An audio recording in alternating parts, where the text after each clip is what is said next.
تبارك وتعالى في كلامه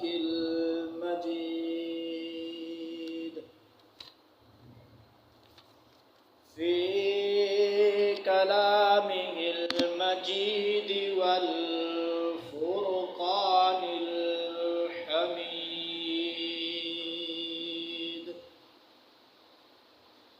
أما بعد فأعوذ بالله من الشيطان الرجيم.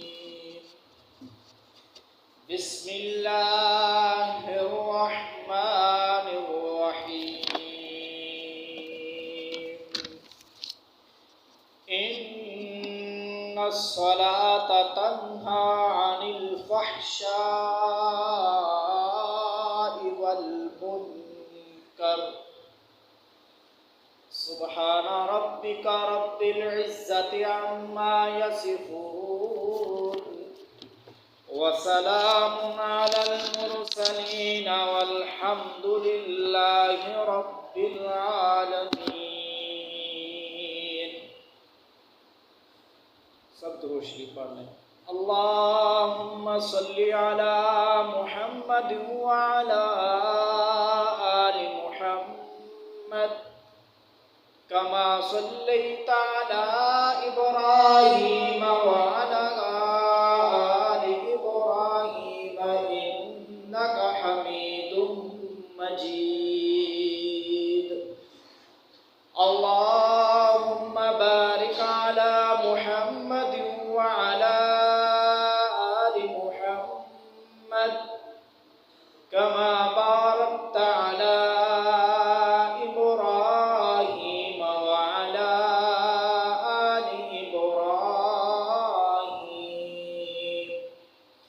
إنك حميد مجيد. رب کی رحمتوں کا ٹھٹھے مارتا ہوا سمندر رمضان المبارک کا مہینہ، جس کا تذکرہ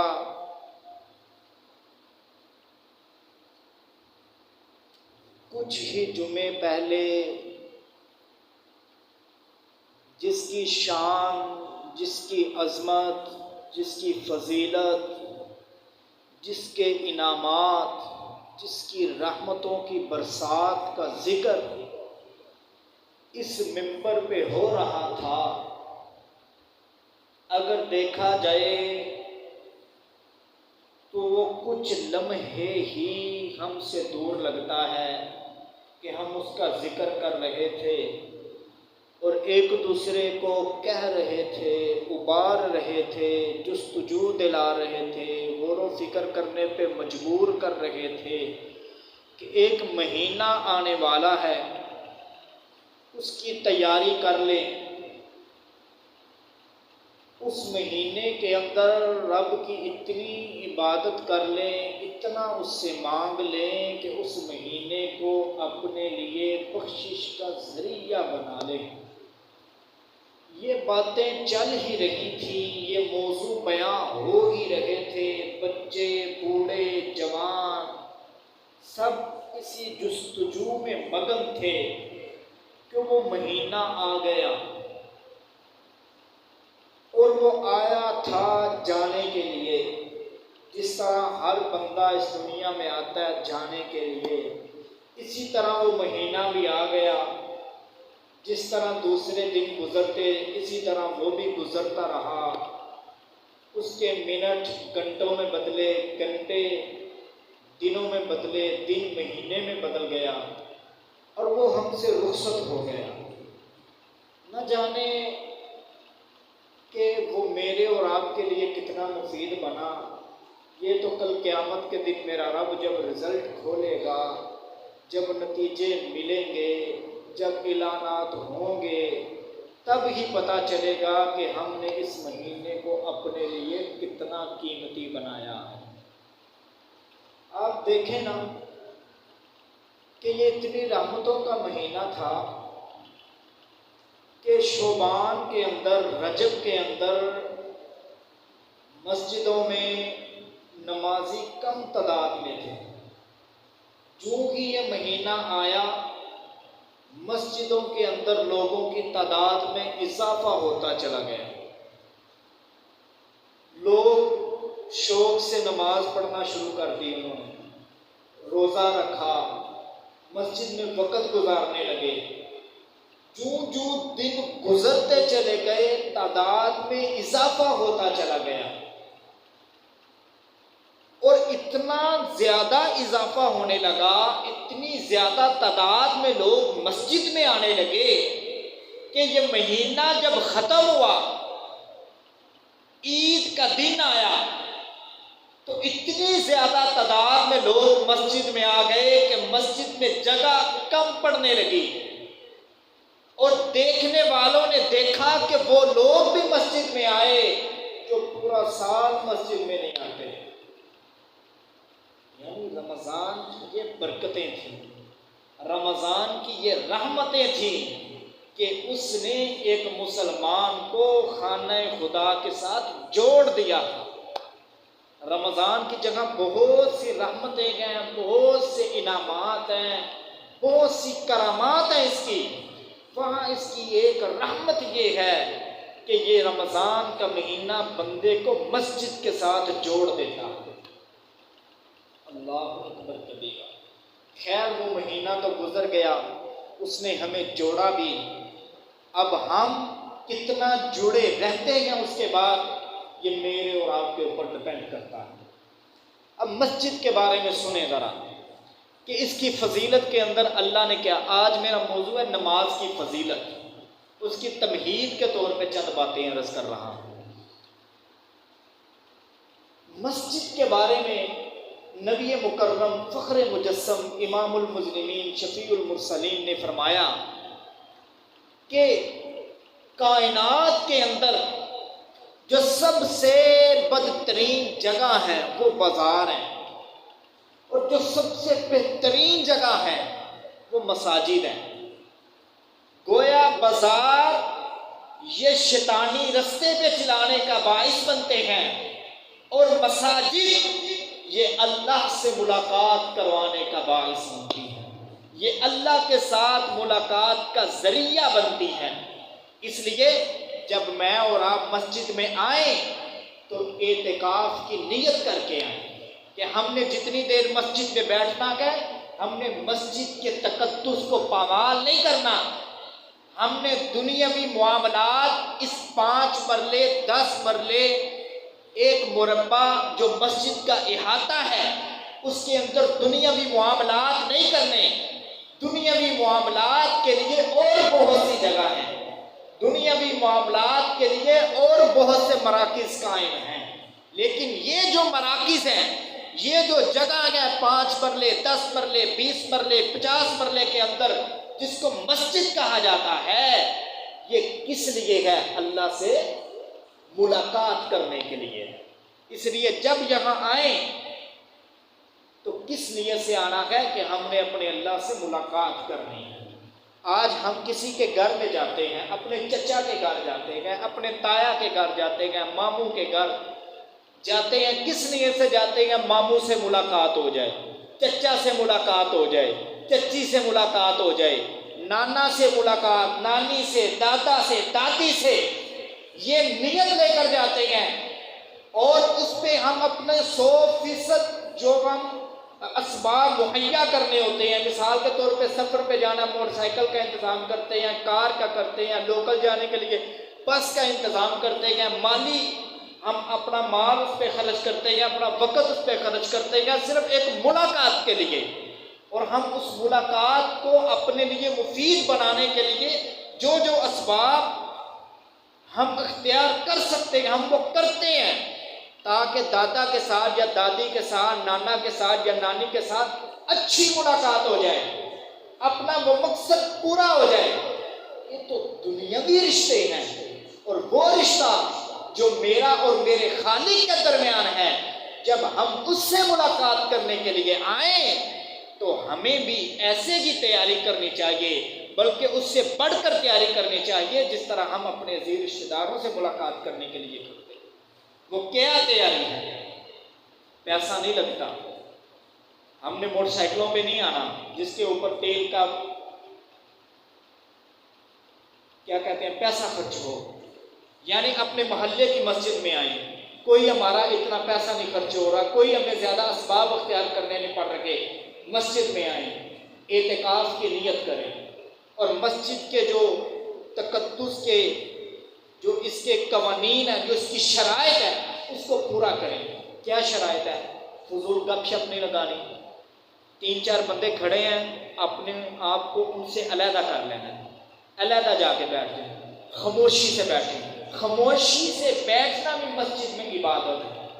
ایک آدمی نفل نہیں پڑھ رہا، نماز نہیں پڑھ رہا، ذکر نہیں کر رہا، کچھ بھی نہیں کر رہا، صرف اللہ کا ڈر دل میں رکھتے ہوئے کہ میں اللہ کے گھر میں بیٹھا ہوں، اللہ سے کے ساتھ ملاقات کرنے کے لیے جو جگہ ہے وہاں بیٹھا ہوا ہوں، صرف اس نیت سے چپ رہتا ہے، تو اللہ تعالیٰ اس کا یہ چپ رہنا بھی بیکار نہیں جانے دیں گے، بلکہ اس کو عبادت میں بدل دیں گے۔ اس لیے جب مسجد میں آئیں، اعتکاف کی نیت کریں، گپ شپ سے پرہیز کریں اور خاموشی سے بیٹھیں اگر دوسری عبادات نہیں کر سکتے۔ لیکن سب سے بہتر یہ ہے کہ نبی علیہ الصلوۃ والسلام نے فرمایا کہ مسجد کا اے مسلمان، مسجد کا تیرے اوپر حق ہے کہ جب تم مسجد میں آئے 2 رکعت نفل ادا کر، کہ یا اللہ تیرا شکر ہے کہ تم نے مجھے ان خوش نصیب لوگوں میں شمار کیا ہے، تم نے ان خوش نصیب لوگوں میں مجھے چنا ہے کہ جن کو تم نے توفیق دی ہے اپنے گھر میں بلانے کی۔ اس نیت سے اللہ کو راضی کرنے کے لیے 2 رکعت نفل ادا کریں، جسے تحیۃ المسجد کہا جاتا ہے۔ اس لیے یہ تھا ایک میرا تمہید کے طور پر کہ مسجد کے ساتھ آپ نے اپنا تعلق رکھنا ہے۔ مسجد کے ساتھ تعلق رکھنے کا سب سے بڑا فائدہ آپ کو یہ ہوگا کہ آپ 5 وقت کے نمازی بن جائیں۔ آپ جب نمازی بنیں گے پھر کیا ہوگا؟ اللہ کا قرآن کہتا ہے ان الصلاۃ تنہی عن الفحشاء والمنکر۔ جو بندہ نمازی بن جاتا ہے، اللہ کے سامنے اپنی پیشانی کو جھکانے والا بن جاتا ہے، 5 وقت ہاتھ اٹھا کر اللہ سے دعائیں مانگنے والا بن جاتا ہے، اللہ کہتا ہے میں اس بندے پر انعام یہ کرتا ہوں، عن الفحشاء، بے حیائی کو اس سے دور کر دیتا ہوں، والمنکر، اور ہر قسم کے برے کام سے اس بندے کو بچا لیتا ہوں۔ آپ اپنے معاشرے میں دیکھیں کہ جو بندہ 5 وقت کا نمازی ہے وہ شرابی نہیں ہوگا، وہ زانی نہیں ہوگا، وہ چور نہیں ہوگا، وہ ڈکیٹ نہیں ہوگا، وہ عورتوں کو بری نگاہ سے دیکھنے والا نہیں ہوگا، وہ اپنے بچے کو کسی غلط رستے پہ چلانے والا نہیں ہوگا، وہ فضول خرچ نہیں ہوگا۔ یہی برے کام ہے نا ہمارے معاشرے کے اندر۔ تو یہ ہے نمازی بندے کو اللہ تعالیٰ کی رحمتوں کے اندر اللہ تعالیٰ ڈھانپ لیتے ہیں، اس کو اللہ اس کو برے کاموں سے بچا لیتے ہیں۔ آج ہر بندے کی زبان پہ یہ آپ کو شکوہ ملے گا، زندگی بڑی بے سکون ہو گئی ہے، زندگی بڑی بے سکون ہو گئی ہے، معاملات پورا کرنا چاہتا ہوں ہو نہیں رہے، مشکلات بڑی ہیں، آزمائشیں بڑی ہیں، مصائب بڑے ہیں، دکھ بڑے ہیں، درد بڑے ہیں، رشتہ دار خوش نہیں ہیں، ہمسایہ میرے سے خوش نہیں ہے، کاروباری شراکت دار میرے سے خوش نہیں ہے۔ وہ خوش کیسے ہو؟ تیری زندگی کیسے برکتوں سے اللہ کی رحمتوں سے پوری ہو جائے جب تو نماز کے قریب ہی نہیں آتا؟ اس لیے اپنی نیت بنا لے، زندگی جو گزر گئی ہے سو گزر گئی۔ میں نے پچھلے جمعے میں عرض کیا تھا یا اس سے پچھلے جمعے میں کہ میرا اللہ یہ نہیں دیکھتا کہ اس بندے نے ماضی میں کیا کیا ہے، میرا اللہ یہ دیکھتا ہے کہ اس بندے نے اب کیا کیا ہے۔ اس پر میں نے آپ کو ایک واقعہ سنایا تھا، بنی اسرائیل کا بڑا مشہور واقعہ۔ ایک بندے نے 99 قتل کیے تھے، اب اس کے دل کے اندر تڑپ پیدا ہوئی کہ میں توبہ کروں۔ انسان ہے نا، جتنا بھی گناہ گار ہو جائے اللہ نے اس کے اندر ایک کنیکشن اس طرح کا رکھا ہے، ایک کہیں نہ کہیں جا کے اس سے شرمندگی ضرور ہوتی ہے، اسے ندامت ضرور ہوتی ہے اپنے اس برے فعل کے اوپر۔ جتنا مرضی کیا گزرا ہو جائے، فرعون تھا، خدائی کا دعویٰ کر بیٹھا. دنیا میں جتنے بھی انسان آئے اس سے بدتر کوئی نہیں آیا کہ جس نے خدائی کا دعویٰ کر دیا ہو، لیکن مرتے وقت اس کے ضمیر نے بھی اس کو جھنجھوڑ دیا تھا کہ تو نے یہ غلط کیا ہے. اس لیے ضمیر انسان کا جج ہوتا ہے. وہ بات کر رہا تھا 99 قتلوں کی، 99 قتل کر بیٹھا ہے. دل میں آیا توبہ کرنی ہے، جاتا ہے ایک اللہ والے کے پاس، میں نے توبہ کرنی ہے، کوئی حل بتا. وہ کہنے لگا 99 قتل کیے ہیں تو نے، تیری کتوں بخشش ہونی ہے؟ اس نے کہا اچھا 99 تو پہلے کیے ہیں، چل سینچری پوری کریے. اس نے اس کو بھی قتل کر دیا. 100 پورے ہو گئے. پھر بھی دل کے اندر اللہ کا ڈر ہے، اللہ کا خوف ہے کہ کل محشر کے میدان میں جاؤں گا تو رب کا سامنا کس منہ سے کروں گا؟ 100 لوگوں کو بے گناہ میں نے قتل کر دیا ہوا ہے، اللہ کا سامنا کیسے کروں گا؟ یہ ندامت تھی، شرمندگی تھی، ڈر تھا، تقویٰ تھا اس کے دل کے اندر. اس کی موت آ گئی. جنت والے فرشتے جہنم والے دونوں آ گئے. جنت والے کہتے ہیں ہم لے کے جائیں گے، اس نے توبہ کر لی. جہنم والے کہتے ہیں ہم لے کے جائیں گے، اس نے 100 قتل کیے ہیں. اللہ نے اس کے لیے بخشش کا اعلان کر دیا. اللہ نے کہا میں یہ نہیں دیکھتا اس نے پہلے کیا کیا ہے، میں یہ دیکھتا ہوں کہ اس بندے نے اب کیا کیا ہے. تو اس لیے جو زندگی گزر گئی مایوس نہیں ہونا. اللہ کہتا ہے لا تقنطوا من رحمت اللہ، میرے بندوں میری رحمت سے مایوس نہ ہونا. مایوسی کفر ہے. یہ نہ سوچیں یار 30 سال زندگی گزار دی، 40 سال زندگی گزار دی، مسجد میں آیا نہیں، اب ماؤں گا، نمازیں پڑھوں گا، لوگ تانے دیں گے، وہ ساری زندگی پیڑے کام کر کے اج نمازی بن گیا جی، اج حاجی بن گیا جی. یہ لوگوں کے تانے ہیں، ان کی فکر نہ کریں، ان کو دل کے اندر نہ سمائیں، بلکہ دل کو قبرستان بنائیں. ہر ایک کی بات کو اپنے اندر دفن کر دیں، اپنے ذہنوں میں اس کو ٹینشن نہ بنائیں. اس لیے جو زندگی گزر گئی سو گزر گئی. اب نیت کریں کہ ہم نے مسجد کے ساتھ اپنا تعلق رکھنا ہے، اور مسجد کے ساتھ تعلق کا سب سے جو بڑا ذریعہ ہے وہ یہ ہے کہ آپ اللہ کے سامنے 5 وقت اپنے سر کو جھکانے والے بن جائیں. انشاءاللہ سب ارادہ کریں گے، انشاءاللہ آئندہ سے نماز پڑھیں گے. میں آپ کو ایک قرآن کی آیت سناتا ہوں، انشاءاللہ آپ کا دل خوش ہوگا سن کر. اللہ کا قرآن کہتا ہے قد افلح المؤمنون، 18واں پارہ، پہلی اس کی جو آیت ہے، یہ 18واں پارہ شروع ہو رہا ہے. اللہ کہتا ہے قد افلح المؤمنون، مومن بندہ کامیاب ہو گیا. مولا کیا کامیاب ہو گیا؟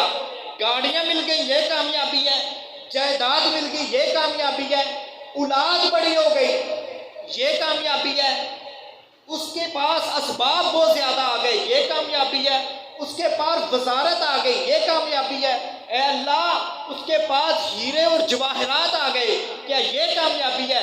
اللہ کہتا ہے نہیں، یہ کامیابی نہیں. کامیابی ایک مسلمان کی یہ ہے کہ الذین هم فی صلاتہم خاشعون، کہ وہ اپنی نمازوں کے لیے بھرپور تیاری کرتا ہے.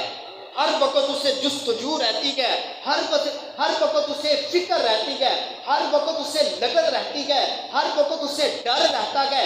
یار دنیا کے کام تو ہوتے رہیں گے، دنیا کے معاملات تو چلتے رہیں گے، رشتے دار تو راضی اور ناراض ہوتے رہیں گے، کاروبار تو چلتے رہیں گے، اچھے اور برے وقت تو آتے ہی رہیں گے، لیکن میں نے ان ساری چیزوں کو اپنے لیے نماز کے لیے رکاوٹ نہیں بننے دینا، بلکہ جتنی بھی مصیبتیں آ جائیں، جتنی بھی آزمائشیں آ جائیں، جتنے بھی حالات تنگ ہو جائیں، جیسے بھی وقت آ جائیں، میں نے اللہ کے در کو نہیں چھوڑنا.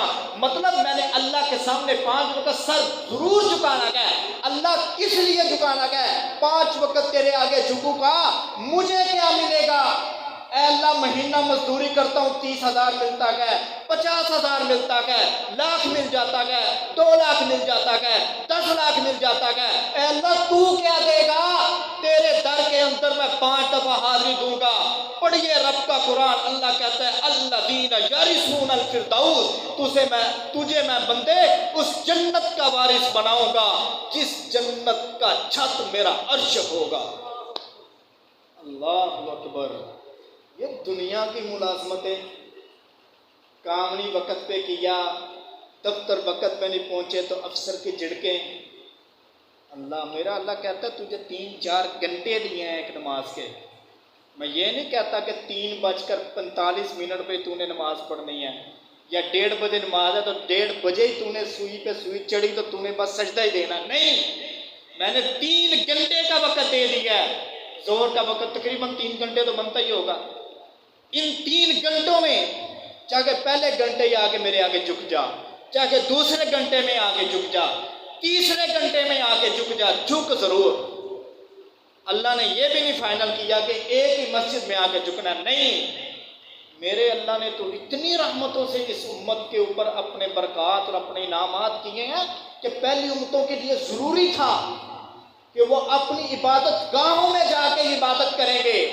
آج آپ چلے جائیں یورپ کے اندر، عیسائیوں کو دیکھیں، وہ عبادت کریں گے تو اپنے گرجا گھروں میں کریں گے، کنیساؤں میں کریں گے. ہندوؤں کو دیکھ لیں، وہ عبادت کریں گے تو اپنے مندروں میں کریں گے، اس کے علاوہ وہ عبادت نہیں کر سکتے. میں قربان جاؤں اللہ، تو نے اتنی رحمتوں سے ہم پر، اتنی برکات ہم پر کی ہے، اتنے انعامات سے ہم کو نوازا ہے کہ تو نے کہا ہے مسلمان میرے سامنے جھکنے والا بننا تیرا کام ہے، ساری دھرتی کو تیرے لیے عبادت گاہ بنانا میرے رب کا کام. میرے اللہ نے تو ہمارے لیے قید نہیں رکھی کہ تو نے اسی خانہ خدا میں آ کے جھکنا تو تیری عبادت قبول ہے. نہیں، سفر پہ ہو، 2-3 گھنٹے کا سفر ہے، نہیں مسجد ملی، مصلی نکالو مسجد، وہ اپنی گاڑی سے زمین پہ بچھاؤ، نماز ادا کرو، اللہ قبول کر. اس لیے اپنی یہ عادت بنائیں. جن لوگوں کے پاس اللہ تعالیٰ نے ان کو کار دی ہے یا پراڈو یا اس طرح کی 4 ٹائروں والی گاڑی دی ہے جن کو، وہ ایک مسلح ضرور رکھیں اپنی گاڑی کے اندر. یہ اپنی عادت بنائیں، اس کے اندر مسلح ضرور رکھیں. اور کچھ نہیں نا، اس کا یہ فائدہ ہوگا مسلح دیکھ کر آپ کو نماز ضرور یاد آئے گی. اور جب نماز یاد آئے گی نا تو اللہ نے آپ کو بنایا تو ایک انسان ہے نا، پھر اللہ نے آپ کے دل کے اندر تھوڑی سی محبتیں بھی رکھی ہیں، اللہ نے آپ کے دل کے اندر تھوڑی نرمی بھی رکھی ہے، اللہ نے آپ کے دل کے اندر خوف بھی رکھا ہے. ٹھیک ہے، آپ کو وہ مسلح دیکھ کر خوف ضرور آئے گا کہ یار نماز کا ٹائم وقت تو گزر جانا ہے، نماز پڑھو. اس لیے یہ ضرور عادت بنائیں کہ وہ اپنے پاس مسلح ضرور رکھیں. آج تو بڑی سہولتیں آ گئی ہیں. اللہ تعالیٰ ذوالفقار بھٹو کا یہ عمل شاید ضیاء الحق صاحب نے یہ شروع کیا تھا غالباً، یا بھٹو صاحب کے دور کے اندر یا ضیاء الحق صاحب کے دور کے اندر یہ قانون منظور ہوا تھا کہ جہاں بھی پٹرول پمپ یا CNG بنے گی نا، ان کے اوپر لازم ہے کہ وہ مسجد کا حصہ ضرور رکھیں. آپ دیکھتے ہوں گے کہ جہاں بھی پٹرول پمپ ہے یا CNG ہے انہوں نے مسجد کا حصہ ضرور رکھا ہوا ہے، چاہے انہوں نے 20 فٹ یا 30 فٹ کا رکھا ضرور ہے. تو یہ بڑی سہولت ہو گئی ہے ہمارے لیے کہ ہم کہیں سفر پر ہیں، بریک لگائیں، اگر اس کا شرعی سفر ہے تو 2 رکعت ادا کرے تو جائے اپنا کام کرے.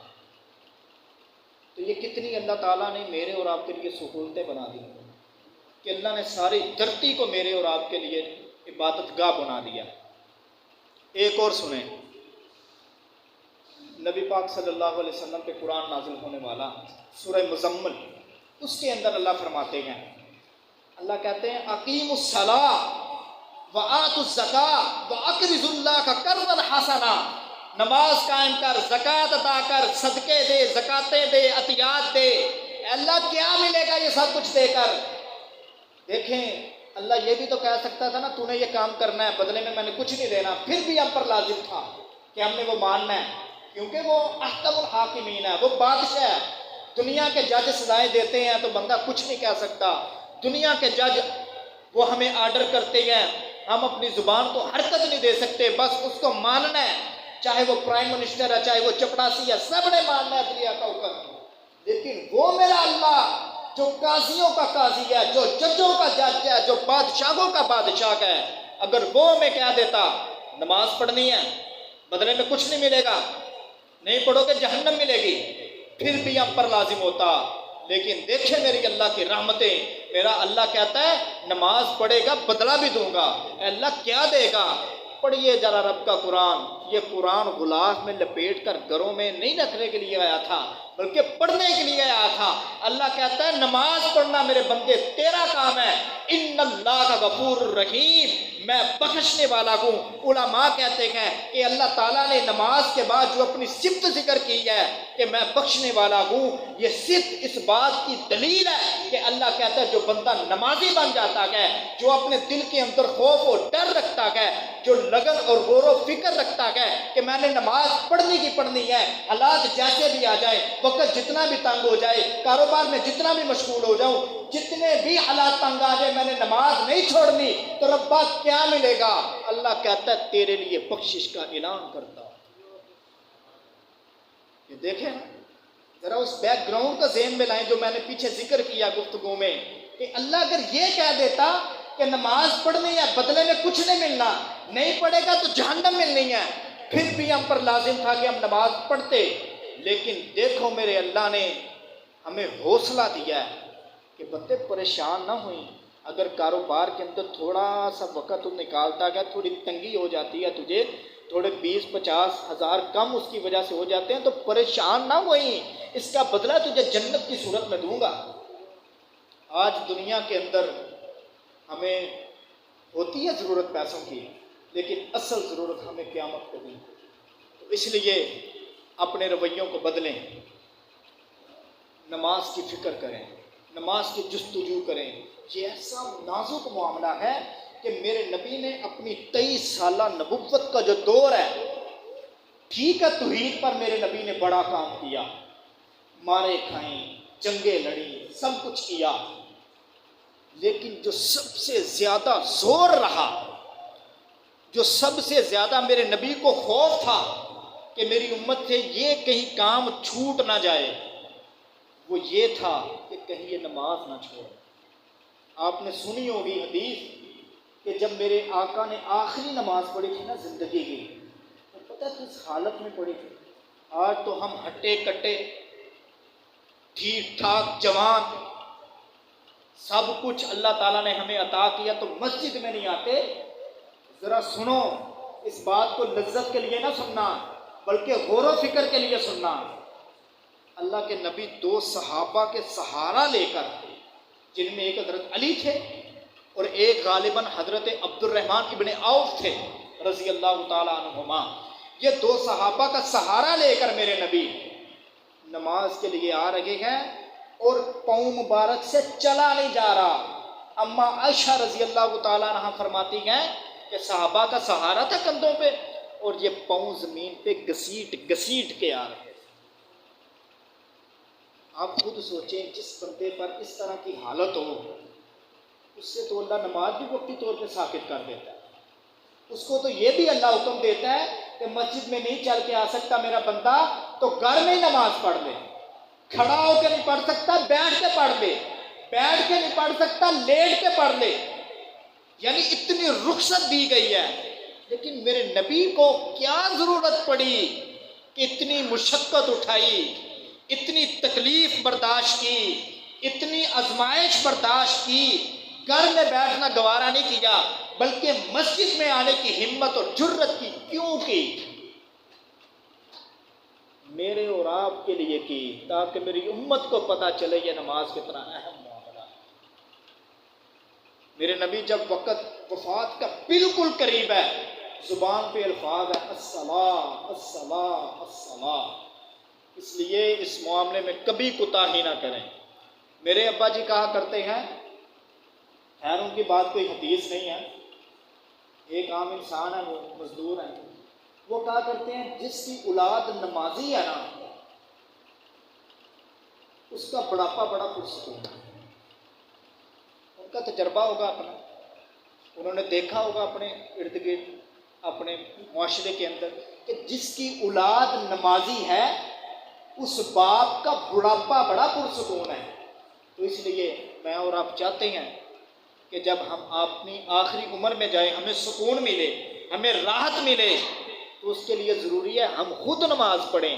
جب ہم خود نماز پڑھیں گے تو ہمارے بچے بھی نماز پڑھیں گے۔ آپ دیکھتے نہیں ہیں یہ 3-4 سال کے بچے جب آپ نماز پڑھتے ہیں آپ کے ساتھ کھڑے ہو جاتے ہیں، جیسے آپ ہاتھ اٹھاتے ہیں وہ بھی ہاتھ اٹھاتے ہیں، آپ رکوع جاتے ہیں وہ بھی رکوع چلے جاتے ہیں، آپ سجدے جاتے ہیں وہ بھی سجدے چلے جاتے ہیں، جہاں تک کہ انگلی کا بھی وہ خیال کرتے ہیں۔ یہ جب آپ تشہد کی انگلی ایسے کرتے ہیں، وہ جب آپ کرتے ہیں اسی وقت وہ کرتے ہیں. یعنی بچہ اپنے والد کو دیکھ کر سیکھتا ہے. آپ نماز پڑھیں گے تو آپ کے بچے بھی نماز پڑھیں گے. اگر آپ نماز نہیں نہ پڑھیں گے تو پھر یہ زبان پہ شکوے نہ لائیے گا، پھر یہ شکایتیں نہ لائیے گا، پھر یہ بے سکونی زندگی کی شکایتیں نہ کیجیے گا کہ میری زندگی بڑی یہ بے